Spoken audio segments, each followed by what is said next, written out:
वर्तमान में बढ़ती आबादी और घटती जोत से अधिक पैदावार प्राप्त करना किसानों के लिए एक चुनौती बन गया है, जिसका समाधान कृषि के साथ कुछ ऐसे व्यवसायों को अपनाया जाए जो कि कम समय में अधिक उत्पादन दे और जिनका बाजार में मूल्य और मांग अधिक हो।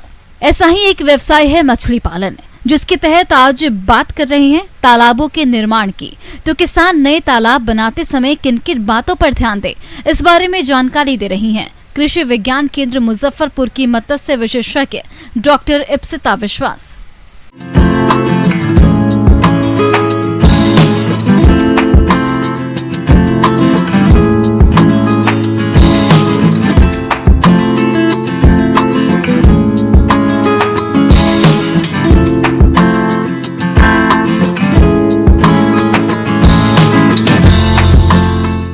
आज आप लोगों को हम बताएंगे, अगर आप लोग मत्स्य पालन करने में इच्छुक हैं और अगर आप नए तालाब खनवाना चाहते हैं तो आपको कुछ ध्यान में रखना चाहिए। वो ये है कि मत्स्य पालन तभी आपका सफलता मिलेगा अगर मछली का तालाब के प्रारूप एवं उसकी रूपरेखा को उसके ऊपर आपको थोड़ा ध्यान रखना है।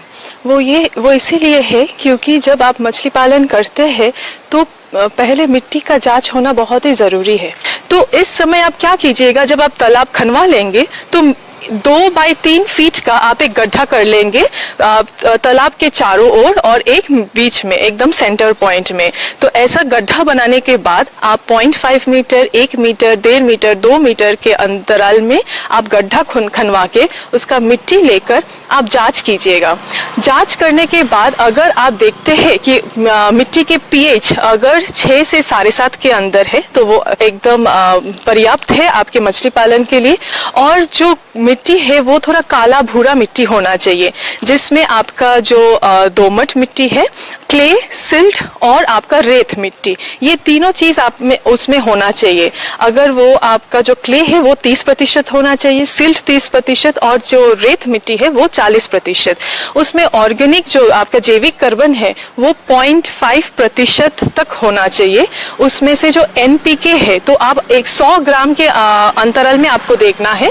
अगर जो नाइट्रोजन है वो मिनिमम 50 मिलीग्राम प्रति 100 ग्राम में होना चाहिए। अगर उसमें फॉस्फोरस है वो 6 मिलीग्राम प्रति 100 ग्राम में और पोटेशियम तो वो लगभग 60 मिलीग्राम प्रति 100 ग्राम में होना चाहिए। तो ये कुछ चीजों को आप थोड़ा ध्यान रखिएगा। इसी के तहत पहला पहलू आता है स्थान का चयन। तालाब निर्माण के लिए स्थान का चयन करना एक महत्वपूर्ण पहलू है, क्योंकि योजना की सफलता तालाब निर्माण के लिए स्थान के चयन पर ही निर्भर करती है। तालाब के लिए स्थान का चयन करते समय जल स्रोत, मिट्टी की गुणवत्ता, सुलभ संपर्क मार्ग, बाढ़ से खतरा, निर्माण की आर्थिकी आदि जैसे बिंदुओं पर ध्यान देना अति आवश्यक होता है। वो पहले आप एक बार ईस्ट वेस्ट डायरेक्शन यानी पूर्व पश्चिम दिशा में आपको एक जगह नीचे तली जमीन को चूज करना है और ऐसे चूज करना है जो कि हमेशा दोमट या चिकनी मिट्टी। तो अगर इस टाइप का अगर मिट्टी है तो उससे क्या होता है, जो पानी है वो नीचे तली मतलब पोखर में रहेगा और आपके वाटर सीपेज कम होगा, तो तालाब में आपका हमेशा पानी भरा रहेगा। और साथ ही साथ पानी के निकासी के लिए और प्रवेश के लिए द्वार हमेशा रखना चाहिए। तो 2 तरीके का आप तालाब यूज कर सकते हैं। जो भी आपके पास साधन है आप वही उसी में इस्तेमाल कीजिए। मछली तालाब अगर आप पहले शुरू करना चाहते हैं तो 3 तरीके का तालाब ज्यादातर देखा जाता है। तालाब 3 प्रकार के होते हैं, जिसमें पहला है नर्सरी तालाब। नर्सरी तालाब छोटे तथा मौसमी होते हैं। इन नर्सरी तालाबों में 0 आकार से पौने आकार की मछलियों के बीजों का पालन किया जाता है। सामान्यतः इन तालाबों का आकार 0.1 से लेकर 0.4 हेक्टेयर और उनकी गहराई 1.0 से 1.5 मीटर तक की होती है, ताकि तालाब में मछलियों के बीजों का पालन बड़ी सहजता से किया जा सके। दूसरा है पालन या रेयरिंग तालाब। इन तालाबों में छोटी मछलियों फ्राई का परिपालन और संवर्धन किया जाता है। ऐसे तालाबों में अंगुलिकाएं, फिंगरलिंग तैयार की जाती है। इन रेयरिंग तालाबों का आकार 0.4 से 0.1 हेक्टेयर तथा गहराई 1.5 से 2.0 मीटर होती है। इन्हीं में तीसरा है संचयन या स्टॉकिंग तालाब। मछली पालन वाले तालाब आकार में बड़े होते हैं। ऐसे तालाबों का आकार और क्षेत्रफल 0.5 से 2.0 हेक्टेयर और गहराई 2.0 से 2.5 मीटर तक होता है तथा इन तालाबों में मछलियों का पालन उस समय तक किया जाता है जब तक कि वो पुष्ट या खाने योग्य न हो जाए। तो ये 3 तरीके का जो तालाब है, पहले जो नर्सरी तालाब के बारे में जो हम बात कर रहे थे, वहाँ पर हम छोटे मछली जब प्रजनन के बाद जब मछली का अंडा प्रस्फुट होता है उसके 3-4 दिन के बाद उसको हम लोग स्पॉन कहलाते हैं। तो उसी स्पॉन को अगर हम लोग डालते हैं नर्सरी तालाब में तो 15 से 20 दिन में वो मछली आपका बन जाता है लगभग 2 से 3 सेंटीमीटर के लंबाई में। तो उस तरीके का तालाब आपका छोटे आकार में होना चाहिए। उसके बाद जब वो फ्राई के, जैसे हम बोले थे कि नर्सरी तालाब स्पॉन हम डाल रहे हैं फ्राई में परिणत करने के लिए, जब वो मछली फ्राई बन गया है तो उसको 15 से 20 सेंटीमीटर तक अंगुलिका के लिए हम लोग रियरिंग यानी पोषण पालन तालाब में हम लोग डायरेक्ट डाल देंगे और ये पालन करने में आपको लगभग 1 से 2 महीना लग जाएगा।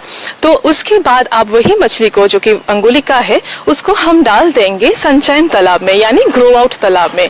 इस तालाब सबसे ज्यादा बड़ा साइज का होना चाहिए और ये नर्सरी और रियरिंग से ज्यादा होना चाहिए। तो ये हो गया आपका 3 तरीके का तालाब। ये ध्यान रखिए कि जब आप तालाब खनवा रहे हैं तो उसका बांध और उसके जो स्लोपिंग है वो टिकाऊ हो, क्योंकि ज्यादातर नीचे तले जमीन में हम लोग मछली पालन करते हैं और बाढ़ के लिए या फिर पानी का जो वेट है वो कभी कभी क्या करता है नीचे जो मिट्टी को धसा देता है, तो सॉइल इरोशन होने का एक बहुत ज्यादा चांसेस है और आपके अगर बांध टूट गया तो मछली पालन करने में दिक्कत होता है, क्योंकि आपका जो डेप्थ है मतलब गहराई है वो धीरे धीरे घट जाता है और पानी में बहुत ज्यादा घुलित मतलब मिट्टी आ जाता है जिससे मछलियों में तकलीफ होता है। और ये ध्यान रखिए जब आप तालाब मतलब मछली पालन करते तो एक तो हो गया आप कहाँ पर मछली पालन करेंगे और किस तरीके का आपको मिट्टी देखना है, और साथ ही साथ आपको ये भी देखना है कि मार्केट में डिमांड क्या है। जैसे कि देखा गया है अभी ज्यादातर जो किसान है वो हम लोग कार्प मछली यानी रोहू, कतला, नैनी, साथ ही साथ पंगास, फिर महाझींगा, ये सब मछली हम लोग पालन कर रहे हैं। तो आपको पहले देखना पड़ेगा मार्केट में एक बार जाकर कि आपके आसपास के बाजार में सबसे ज्यादा और महंगा मछली कौन सा बिकता है, तो वो इस पर्यावरण में मछली पालन आप कर सकते हैं कि नहीं, तभी उस मछली को आप चिन्हित कीजिए और उसको आप पालन के लिए प्रयास कीजिए।